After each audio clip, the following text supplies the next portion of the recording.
Hello and welcome once more to Red Gaming Tech. My name is Marta. Today is the 16th of February and this time I'm bringing you some rather interesting developments regarding the Order 1886. Now, you may have seen that there are rumours flying around that the game is actually about 5.5 to 6 hours long.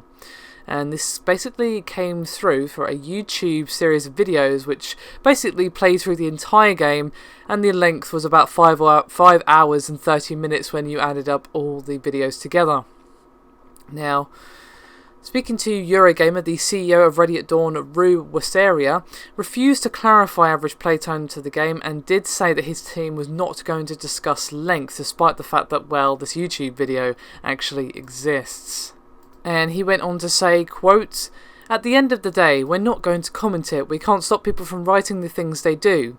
And we're not going to jump at every single mistake that is made out there. Every time somebody has the wrong impression of something we made, or somebody writes the wrong thing about what we did, it would be a full-time job to be, oh no, that's not right. We make games, we do what we do for the players, and ultimately, that's where I want to leave it." However, he did go on to say that he understood the concerns about value for money in the single-player game. Of course, it is a full-price release. Obviously, people are naturally concerned they're going to be paying $60 for only 5 hours. But he does believe the game's business should offer diverse experiences. And then he finished up by saying, quote, "To tell you the truth, that's something we always keep in our heads. We know people want to be entertained and have things they can play longer. But the industry has always had diversity. You go back 10 years, there were a lot of games that were just single-player, one-time play. There were some games that were single-player, and you could jump back in and get more. That's what we did in our game. You can jump back and get other things out of it. Gameplay length for me is so relative to quality. It's just like a movie. Just because a movie is 3 hours long doesn't make it better."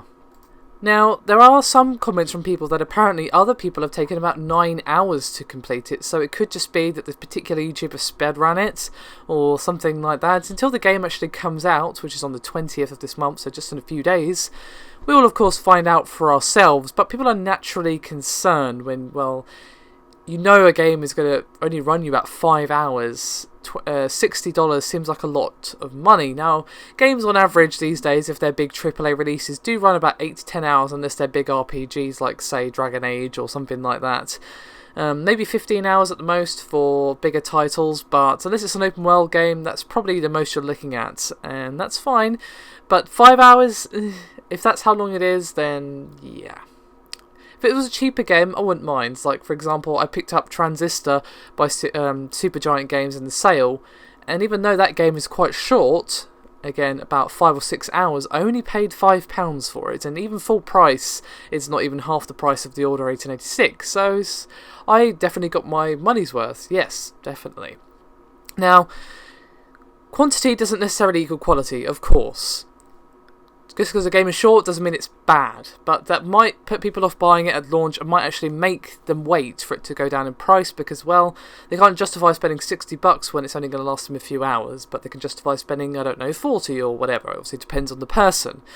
But of course, to be honest, I think we should just wait to see when it actually comes out, because there seem to be conflicting reports. Some people are saying, yeah, this YouTube video is right, and it's only about 6 hours. Some people are saying it's 9 hours. So until the game actually comes out, reserve judgment. So maybe hold off on the pre-order, but do keep this in mind, and of course, when it actually comes out, you can see for yourself how long it is by the general reports, and then you can make a decision. It's not really fair to judge the game before it's even come out based on one video, but it is concerning. I mean, $60 is a lot of money, especially when there's a lot of good games coming out this year, and you want to make sure you're spending your money wisely, because of course, you know, you can't just spend your money willy-nilly and hope for the best. You have to pick which games you play, maybe wait for some to go down in price, and this might be one of them, some people, if these rumours turn out to be true. And I can't say I blame people, to be honest. I do miss the days when games were about 25 to 30 hours. I remember my playthrough of Okami the first time was about 40 hours, and while I can complete it in about half that time now,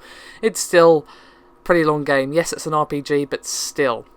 Anyway, that is me done for this video. Thank you very much for watching, and I'll see you next time.